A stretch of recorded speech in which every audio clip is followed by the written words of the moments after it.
un tema pues que preocupa a mucha gente, ¿no? Una enfermedad autoinmune que con el tiempo va degenerando y es importante conocer mucho acerca de este padecimiento. Por eso hemos invitado a la doctora Yanis Navarro, ella es reumatóloga y nos va a aclarar todas nuestras dudas el día de hoy. Doctora Navarro, ¿cómo está? Muy buenos días. Buenos días, muchas gracias por la invitación. Doctora, cuéntenos, vamos empezando de a poquitos como para que la gente nos vaya entendiendo, descifrando el problema de la artritis reumatoide. ¿Cómo es o qué significa primero que nada tener una enfermedad autoinmunitaria? Buenos días. La enfermedad autoinmune significa, en términos sencillos, que el sistema inmune es nuestro sistema de defensa del cuerpo, ¿no? Que ante, se puede decir, una bacteria, un virus que ingresa a nuestro cuerpo, nos defiende, ¿no? Para no tener alguna infección. En el caso de las enfermedades autoinmunes, este sistema de defensa va a reconocer por error una parte de nuestro cuerpo. Nos comienza a atacar a nosotros mismos, ¿no? De ahí comienzan a producir células inflamatorias, moléculas, ¿no? Que estas, conforme va pasando el tiempo, nos va a ir destruyendo las articulaciones. Mucha gente confunde la artritis reumatoide a veces con un simple dolor en el codo, dolor en el hombro, algo que aparece y dice estoy artrítico. ¿Es esto correcto, doctora? No necesariamente. El término también del reuma o el reumatismo, ¿no? Involucra una serie de enfermedades reumatológicas, o sea, ya sea afectación de articulaciones, de músculos, tendones, es en general. Hay más de 300 enfermedades reumatológicas, ¿no? Que la mayoría eso le denomina solo reuma, ¿no? Claro. No, ya está reumática la señora, dice por ahí, claro. ¿no? Bueno, no siempre significa esto. Entonces, aprendiendo un poco juntos, ¿qué es la artritis reumatoide entonces, doctor? La artritis reumatoide es una enfermedad crónica, autoinmune, es sistémica, simétrica, aditiva, que al final nos puede llegar a una de las consecuencias que es una de las razones por la cual también estoy aquí, que es la educación, ¿no? Para evitar la discapacidad en los pacientes. Claro. Ese es el punto. Ahora, ¿esta enfermedad me imagino que tiene algunos factores predisponentes necesariamente o no? Sí, esta enfermedad en realidad no se sabe la causa, la etiología es desconocida, todavía está en estudios, poco a poco se están descubriendo más cosas, ¿no? Hay una predisposición genética, que esto básicamente es el 60%, ¿no? Del factor para tener artritis reumatoide, pero el otro grupo se debe a factores ambientales, por ejemplo, el consumo de tabaco. Se dice que una persona con más de 20 años de consumo de tabaco tiene un riesgo doble de padecer artritis reumatoide. Aparte también las infecciones, tenemos una que es frecuente aquí en nuestro Perú, que es la tuberculosis, que ese también puede ser un factor desencadenante. Aparte puede ser virus, tenemos la hepatitis C, ¿no? También puede haber bacterias, gérmenes que se encuentran todo lo que es en la parte oral, ¿no? En las encías, que eso también puede producir o desencadenar una artritis reumatoide. ¿Y tiene que ver algo aquí el sexo? ¿La artritis se escoge más a las mujeres, a los hombres o a ambos por igual? Sí, hay una predisposición más para mujeres. Se dice que la relación de mujeres-hombres es de 3-1, o sea, hay 3 mujeres que padecen artritis reumatoide comparado con un hombre. Tampoco es que se sepa exactamente cómo es una relación con el sexo, ¿no? Pero se dice, o sea, es una hipótesis que se plantea que tiene que ver con la parte hormonal. Las mujeres tenemos la hormona que nos predispone, que es el estrógeno. Correcto. Entonces esta hormona actúa como una célula inflamatoria. Se va a ciertos receptores de nuestro sistema inmunológico, las células, y hace que comience a aparecer la inflamación, ¿no? Esa es una hipótesis acerca de por qué las mujeres somos más predispuestas. Claro, hay siempre enfermedades que más eligen, digamos, entre comillas, más a la mujer y las hipótesis siempre están asociadas al tema hormonal, ¿no? ¿Tiene que ver algo, doctora, el hecho de que yo haya tenido de repente un abuelo, una madre, para aclarar un poquito más a nuestros oyentes, con de repente una enfermedad autoinmune, no necesariamente artritis, de repente una por ahí parecida, para que yo también en el futuro pueda tener artritis? Sí, de las artritis, sobre todo el hecho de tener, ya sean hijos o padres con artritis reumatoide, nos da una predisposición, ¿no? A tener. Lo que sí no es exactamente el hecho de que yo tenga un papá o un hermano, yo necesariamente voy a tener artritis reumatoide, no. Eso también depende de otros factores, ¿no? De que uno pueda tenerlo. Ahora, en la alimentación, ¿tiene algo que ver en esto para que, digamos, se active ese gatillo que puede estar latente para tener la artritis? De repente, si yo como mucha carnes rojas, dice por ahí la gente que podría también tener artritis reumatoide en el futuro. Está relacionado, sobre todo dentro de la fisiopatología o la causa, el consumo de omega 3, ¿no? El omega 3, en este caso, inhibe la producción de ciertos anticuerpos que pueden desencadenar la enfermedad, ¿no? Las carnes rojas más a nosotros lo restringimos porque pueden aumentar ácido úrico, entonces de por sí ya tener la artritis reumatoide y aumentar otra artritis gotosa, entonces por eso limitamos un poco la ingesta de carne, ¿no? ¿El alcohol tiene que ver también, doctor, así como mencionó usted el tabaco en una primera instancia con esta enfermedad? Son factores también, sobre todo el alcohol, el tabaco, porque son factores también cardiovasculares, ¿no? Y la artritis reumatoide, la causa de mortalidad es más por la parte cardiovascular. Entonces son factores que se pueden ir uniendo, ¿no? Porque no hay algo determinante en sí, ¿no? O sea, no es que exactamente sea explícitamente el tabaco o el alcohol, son factores que pueden estar asociados, ¿no? ¿Con qué herramientas cuenta un médico para, digamos, complementar su diagnóstico? ¿Qué exámenes auxiliares son los habituales que se realizan para confirmar que un paciente pueda tener una artritis reumatoide? Utilizamos los exámenes que son de sangre. Tenemos el factor reumatoideo y también el anticuerpo antipéptido citrulinado cíclico. Estos exámenes pueden ser positivos en la artritis reumatoide, pero también hay un grupo que son negativos. Entonces ahí a veces el problema de explicarles a veces a los pacientes, sus exámenes salen negativos, pero usted tiene artritis reumatoide, ¿no? Entonces el hecho de que salgan los exámenes negativos, eso tiene que ver con una predisposición genética, alguna alteración en nuestros genes que hace que nuestro cuerpo no produzca estos anticuerpos, tanto factor reumatoideo como el anticuerpo antipéptido citrulinado, ¿no? Y también estos exámenes son de ayuda diagnóstica. No necesariamente el hecho de que estos exámenes salgan positivos ya vamos a tener artritis reumatoide tampoco. Hay un porcentaje de pacientes, por ejemplo, si hablamos de factor reumatoideo, las personas mayores de 70 años, un 10 a 25% pueden tener positivo, pero no necesariamente es artritis reumatoide. Aparte hay otras enfermedades, hasta incluso el cáncer, que pueden producir factor reumatoideo positivo, ¿no? Igual el anti-CCP también, estos pueden ser positivos por alguna infección, entonces hay que tener cierto cuidado al momento de ver los resultados, ¿no? Y siempre, a veces hay personas que van a un laboratorio, quiero sacarme tal examen, ¿no? A ver, y me sale positivo. No es que ya tengan artritis reumatoide, hay que ir con un reumatólogo para poder evaluar el resultado también. O sea, ¿podríamos estar frente a una circunstancia de un falso positivo, digamos así?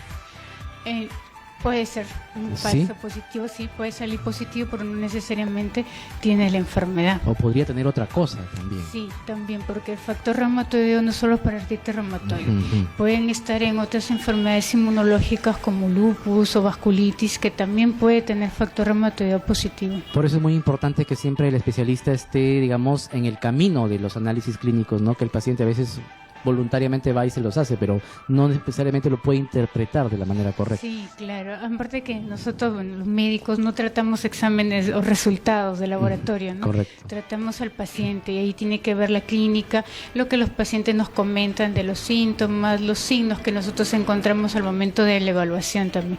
Todo eso correlacionamos, ¿no? Y hacemos la probabilidad diagnóstica de que eso no es artritis reumatoide. Aparte de los exámenes de laboratorio, también tenemos exámenes de ayuda diagnóstica, imágenes, que podemos utilizar la radiografía, ecografía, la resonancia. La radiografía nos ayuda, pero para estadios cuando la enfermedad ya está establecida. O sea, ahí podemos encontrar erosiones, que es un signo característico de artritis reumatoide. En etapas más tempranas podemos encontrar, nosotros vemos edema de los tejidos blandos, eso nosotros ya podemos identificar en etapas más tempranas, ¿no? La ecografía y la resonancia, esto nos ayuda sobre todo para hacer el diagnóstico de una artritis reumatoide temprana, precoz, porque en esto podemos encontrar erosiones o sinovitis que no encontramos en una radiografía, ¿no? Correcto. Incluso la resonancia nos puede ayudar a encontrar lo que nosotros denominamos el edema óseo, que este es como un signo de que va a aparecer aquí una erosión, ¿no? Entonces, obviamente la resonancia es costosa, nos puede costar 600 soles una resonancia de manos, claro. A diferencia de a veces sacarnos una ecografía que puede llegar a 100, a 150, ¿no? Ahora la ecografía sí tiene que ser con un especialista capacitado, porque no es solo pasar, no, hay que saber identificar signos de inflamación, de sinovitis, las erosiones, ¿no? Aparte que la ecografía también nos puede ayudar en casos de algunos pacientes que necesitemos sacar líquido para estudiar y hacer diagnósticos diferenciales de repente con otras enfermedades. La ecografía también nos permite hacer infiltraciones ecodirigidas, que son lo que estamos ahora desarrollando cada vez más, ¿no? Es una ecografía especializada, entonces. Sí, es una ecografía especializada. En realidad la ecografía esto ya la están utilizando como hace 20 años en Europa, en México. Aquí en Perú ya estamos utilizando ecografía musculoesquelético y los reumatólogos estamos capacitados para hacer ese tipo de ecografías, ¿no? Correcto, doctora. ¿Y cuál es el común denominador de los pacientes según su experiencia, doctora? ¿En qué estadio de la enfermedad llegan habitualmente los pacientes? ¿Es tempranamente o ya cuando la enfermedad está avanzada? La mayoría llegan cuando ya está avanzada, cuando ya tienen deformaciones, sobre todo en las manos o en los pies, ¿no? Entonces ahí es la educación para la paciente en sí y también a la familia, ¿no? Porque siempre a veces vienen acompañados de la hija o de la hermana, de algún familiar. Entonces es hacer el diagnóstico en ellos también, ¿no? Ahora se está utilizando, por ejemplo, nosotros tenemos consensos internacionales, hay un consenso europeo, donde nos dicen, por ejemplo, el hecho de solo tener artralgias, o sea, solo dolor. Dolor en una paciente, que no haya artritis, o sea, que no haya hinchazón, que no esté rojo, que no esté caliente, y que ese dolor no se explique por ninguna otra causa. Esas artralgias nos pueden llegar a pensar, o a nosotros, que se trate de una artritis reumatoide. Esto es para hacer un diagnóstico temprano. Estas artralgias tienen que estar asociadas, por ejemplo, si tienes un familiar, ya sea tu mamá o papá, hermano, que tengan artritis reumatoide, y si tú tienes artralgias, entonces puede que tú puedas desarrollar artritis reumatoide, ¿no? La rigidez que puedas tener, el hecho de tener las molestias o esas artralgias al levantarse en las mañanas, al examen físico, que nosotros presionemos la zona media de la mano y produzca dolor. O el dolor también justo en esa zona. El simple hecho de tener ese dolor más estos criterios, nosotros podemos como agruparlos, ¿no? Y decir, este puede desarrollar artritis reumatoide y hacerle un seguimiento más estricto. ¿A qué edad habitualmente se inicia, digamos, una artritis reumatoide? En promedio son de 30 a 50 años, pero de todas maneras pacientes mayores o menores de esa edad también pueden presentar. O sea, menores de 30 años también podrían presentar un cuadro. Sí, también. A ellos, antes de los 16 años, nosotros tienen una denominación que es la artritis idiopática juvenil, ¿no? En los más pequeños. Todas estas enfermedades, todas las artritis que, digamos, pueden subdividirse en tipos, ¿tienen, digamos, el mismo pronóstico, que no tiene cura necesariamente? La mayoría de artritis autoinmunes no se curan, por el hecho de que la mayoría de nuestras enfermedades autoinmunes no tienen causa, o sea, no sabemos. Entonces siempre hay que estar en los controles, y los medicamentos que damos es para frenar, retrasar esa evolución, ¿no? Correcto. Por eso el diagnóstico temprano es muy importante. ¿Qué es lo que motiva mayoritariamente a los pacientes a acudir ya cuando la enfermedad está avanzada y no antes? ¿Tiene que ver acá algo la automedicación tal vez? ¿O algunos otros medios, o tal vez que los signos sean o síntomas sean también leves al principio? Sí, uno, la automedicación, que eso es lo que más vemos, que van a la farmacia y les dan el famoso corticoide, la prednisona o la dexametasona, y como es un medicamento, obviamente que les baja el dolor en un instante, ¿no? Si se les dan dosis altas, y muchos de los pacientes no saben, ¿no? Entonces se conforman a veces con eso, ya me bajó, ya, y ya no van. Y la próxima vez que presentan el mismo dolor, otra vez toman su pastillita y así, ¿no? Entonces, obviamente, el corticoide, los antiinflamatorios bajan solo la inflamación, calman el dolor, más no retrasan la enfermedad, ¿no? Entonces, por eso es que al final llegan ya con deformación. Otro también es el hecho de vivir en zonas alejadas, ¿no? Muchas veces hay personas que nosotros sabemos que en nuestro Perú hay lugares todavía que no hay médicos, ¿no? Entonces ellos también a veces por descuido o también falta a veces un poquito de conocimiento acerca de la enfermedad que llegan ya en fase avanzada, ¿no? Sí, doctor, yo quería hacer una pregunta muy común que me parece muy básica, muy sencilla, ¿no? Pero mucha gente dice, con el frío es que recién me aparecen todos los dolores. Antes que me responda, doctora, vamos a ir a una pequeña pausa comercial y después de eso también, aparte de la respuesta que me va a dar, quisiera conocer también más detalles acerca de la exploración física que hace siempre el especialista para descartar si es una u otra enfermedad relacionada a las articulaciones. Volvemos, amigos. Y nos habíamos quedado con una pregunta antes de la pausa, doctora. Muchas personas, sobre todo aquel adulto mayor, dice, en invierno cuando hace frío me duele todo, en verano estoy bien, pero ahora me comenzaron a aparecer todos los achaques que tenía. ¿Tiene algo que ver el frío, doctora, necesariamente con los dolores reumáticos, los dolores articulares? En sí no es que el frío cause el dolor o cause una artritis reumatoide o cause una artrosis, ¿no? Más bien el frío hace que las personas sean más sensibles al dolor, o sea, hace que ellos perciban mucho más el dolor, más no es parte de la causa, ¿no? De las artritis o de las artrosis. Más bien hay una hipótesis también que se maneja, que es en época de invierno tenemos menos radiaciones solares. Claro. Entonces, al tener menos radiaciones solares, producimos menos vitamina D. Y la vitamina D que está en nuestra piel, esta está asociada, hay estudios que dicen que cuando hay deficiencia de vitamina D, hay más actividad de la enfermedad, de la artritis reumatoide.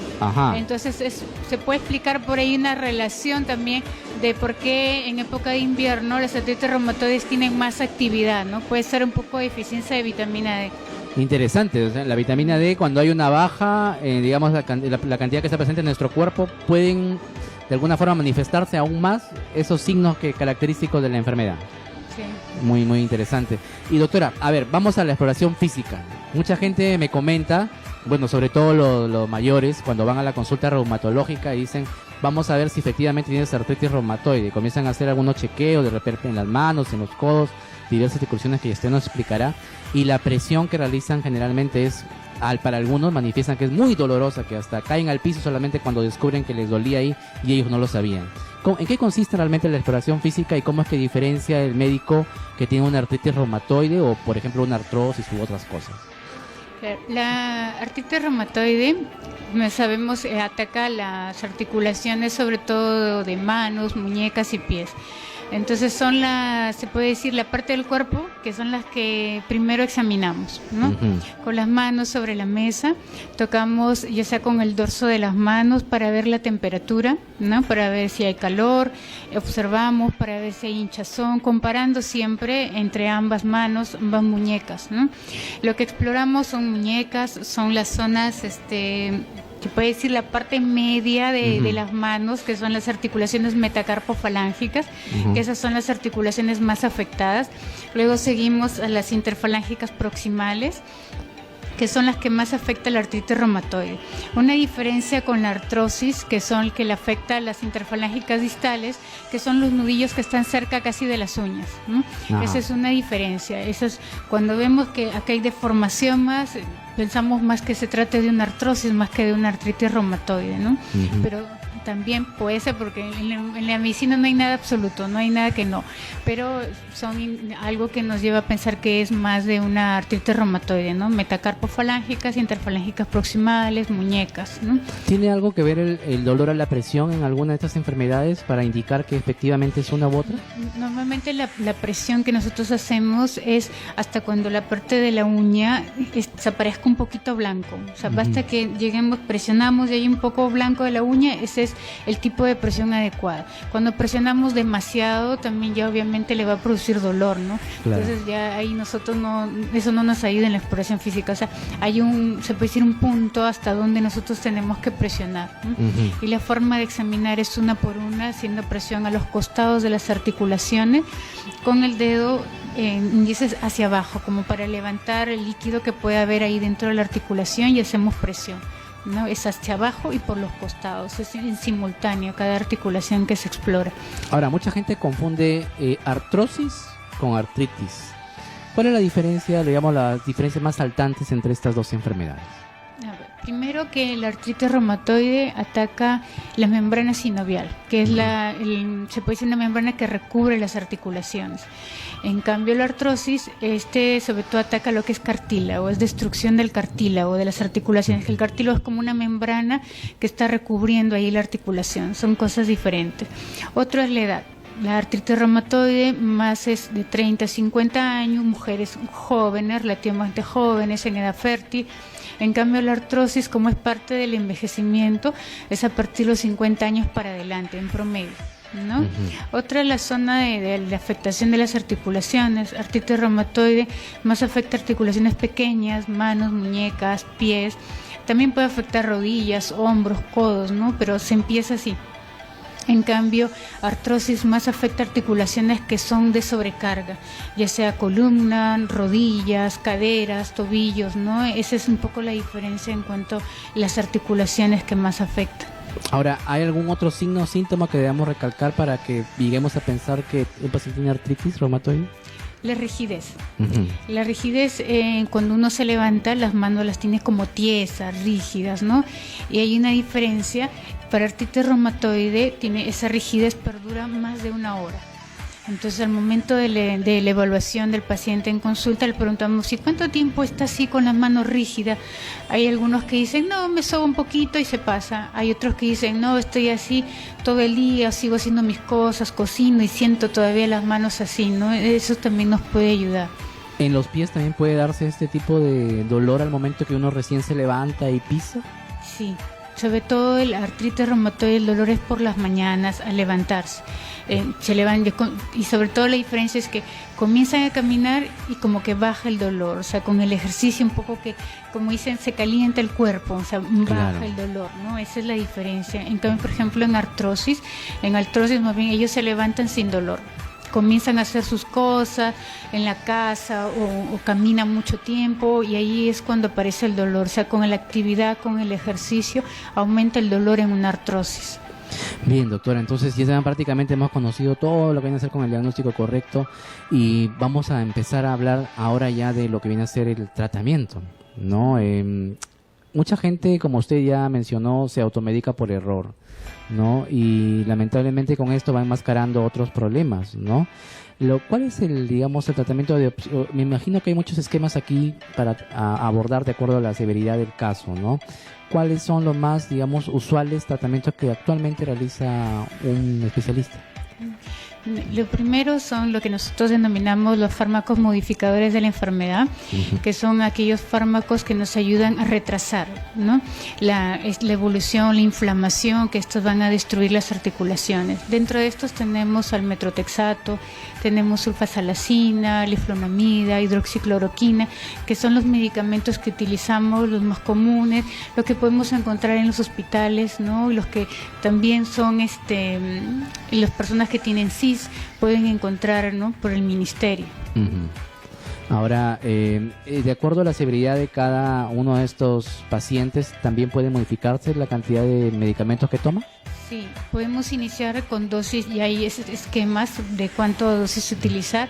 Por ejemplo, si hablamos de metrotexato, que es el que más comúnmente se utiliza y el que hasta ahora se dice que es el fármaco de primera línea, ¿no? Uh-huh. Este fármaco podemos empezar de 10, 15 miligramos, ir subiendo de escalas hasta 25 miligramos. Esto va a depender del paciente, ¿no? Cómo vaya respondiendo y también depende de los marcadores. Si tenemos factor reumatoideo o el anti-CCP, que son exámenes que cuando hacemos el diagnóstico tienen valores demasiado altos, esos están indicando que el paciente va a tener una mala respuesta o que nosotros tenemos que ser agresivos con el tratamiento desde el inicio. Podemos empezar con solo un fármaco, con metrotexato, o sino hacer combinaciones con otros fármacos de los que hemos mencionado, ¿no? Esto va a depender del paciente, también va a depender de las patologías que tengan de base. Por ejemplo, si hay una persona que tiene algún problema hepático, sabemos que metrotexato o leflunomida son hepatotóxicos, ¿no? Entonces ahí podemos empezar con sulfasalacina, que es otro medicamento que no puede causar problema hepático, ¿no? Entonces, cada tratamiento para cada paciente es personalizado. De acuerdo a lo que tiene, nosotros vamos indicando, ¿no? Otro que también nos sirve de ayuda, que son los corticoides o los antiinflamatorios, ¿no? También en artritis reumatoide los corticoides se utilizan, pero en dosis bajas. No necesitamos utilizar dosis altas, dependiendo también, podemos llegar hasta 3 meses como máximo y de ahí también ir bajando de a pocos, ¿no? Eso también es una recomendación para los pacientes, porque a veces dicen, no, el corticoide me hincha, el corticoide no, me sube la presión, me sube el azúcar, pero también hay eso, nosotros nos encargamos de eso, escogemos también justo el corticoide que tenga menos efectos adversos, hacemos un seguimiento de glucosa en pacientes que son diabéticos, porque también tenemos pacientes que pueden tener diabetes, ¿no? Y también los corticoides no se quitan de golpe, porque también tienen un efecto rebote. Eso también es importante saberlo, porque a veces toman prednisona 50 miligramos y no, me estoy hinchando y solito se lo quitan, ¿no? Eso no. Siempre hay que acudir con su médico tratante o con un reumatólogo especialista para hacer el descenso, ¿no? Escalonado de pocos. Excelente, entonces todo lo que estamos hoy día aprendiendo, amigos, vamos a ir rápidamente a una pequeña pausa musical y volvemos para conocer un poco más, y también quisiéramos conocer un poquito, doctor, acerca de un tratamiento que ya lleva varios años, que es el tratamiento biológico, ¿no? Para ver qué diferencias hay entre los esquemas tradicionales y este que actualmente se está aplicando ya en nuestro país. Volvemos, amigos. Hay un tratamiento que actualmente ya está aplicándose y es el tratamiento biológico. ¿Qué consiste esto, por favor? La terapia biológica, como dice usted, es un tratamiento que se está ya utilizando aquí en nuestro país. Este tipo de tratamientos se han hecho para bloquear ciertas células o moléculas que son del sistema inmunológico, pero esto es más específico. Tenemos la terapia biológica de los anti-TNF, esta molécula es la que tiene que ver mucho con la parte del mecanismo, la fisiopatología de la artritis reumatoide, ¿no? Entonces, al bloquear esta célula inflamatoria, esta molécula inflamatoria, entonces podemos bloquear toda la cascada que sigue posterior a ello, ¿no? Que es la inflamación, destrucción de articulación. Hay otro que tiene que ver con la interleuquina 6, que también tiene que ver con la parte inflamatoria, otro la interleuquina 1 también, ¿no? La terapia, si bien es cierto, es muy útil, se puede utilizar ya sea en 2 esquemas. Cuando los pacientes utilizan ya medicamentos, ya sea metrotexate, leflunomida, sulfa, salacina, hidroxicloroquina, y no hay una buena respuesta, a los 3 meses evaluamos, o al mes, dependiendo el fármaco, para ver su efectividad, qué mes ya podemos evaluarlo, podemos cambiar a este tratamiento que es terapia biológica. Hay algunos medicamentos de terapia biológica que se pueden dar desde el inicio del diagnóstico, o sea, no necesariamente tenemos que esperarnos. Ahora, el punto de la terapia biológica es un poco el costo, ¿no? Que a veces depende de qué tipo de medicamento se escoge, nos puede llegar a costar hasta 4,000 soles mensuales en promedio, ¿no? Bien elevado. Entonces, eso es lo que es una limitante en nuestra población puede utilizar, ¿no? Pero de todas maneras se utiliza. Aquí en Trujillo se estaba utilizando, lo utilizábamos, bueno, tuve la oportunidad de trabajar en el hospital regional y ahí utilizábamos el tocilizumab en pacientes con artritis idiopática juvenil, ya en pequeños, ¿no? Y la experiencia sí fue muy agradable. La paciente se recuperó en el primer mes, ¿no? Esa paciente era una pequeña de 7 años que estábamos dándole tratamiento con metrotexato, pero no daba una buena respuesta y no lo toleraba porque tenía muchas náuseas, tenía dolores gástricos, ¿no? Epigastralgias. Entonces se cambió y la pequeña mejoró, ¿no? Ahora ya depende también porque el estado que nos pueda cubrir ese tipo de medicamentos, ¿no? Se dice que en muchos casos, una vez que ya el paciente ha recibido la terapia biológica, sobre todo en estadios tempranos, ya no necesita luego tomar otro tipo de medicación. ¿Es esto correcto o no siempre es así? no siempre es así. Va a depender también de la evolución de la enfermedad, ¿no? Hasta ahora no hay un tiempo determinado hasta cuándo tenemos que dar el tratamiento de artritis reumatoide. No hay algo específico, tenemos que dar 5 o 6 años, 1 año, porque al final la enfermedad, como al inicio mencionábamos, no tiene una causa, ¿no? Entonces esta puede seguir progresando. Ok, doctora, vamos a recibir una llamada telefónica que está llegando a la radio en este momento. Buenos días, ¿cómo estás?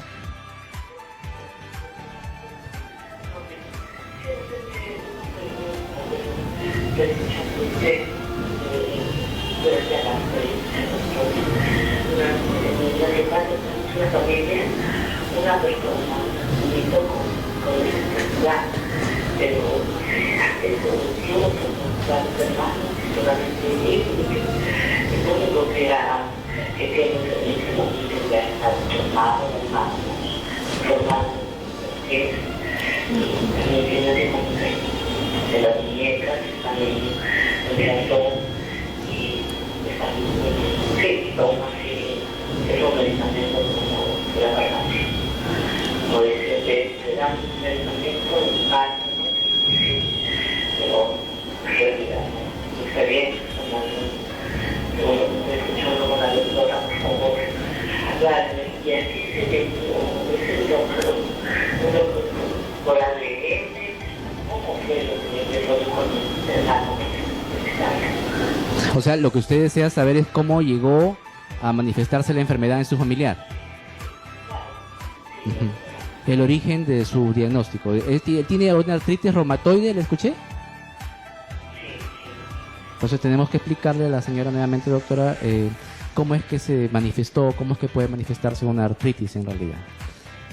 Bueno, la artritis reumatoide no sabemos hasta ahora la causa, su etiología es desconocida, se sigue estudiando todavía acerca de esto. Lo que sí pueden haber muchos factores, conversábamos que era la parte genética, también las infecciones que pueden ser virales, bacterianas, el consumo de tabaco, también ciertas bacterias que podemos encontrar en la boca o en el intestino, que todos esos sumados también nos pueden desarrollar artritis reumatoide. No son la causa, pero son factores que se unen y pueden desarrollarse.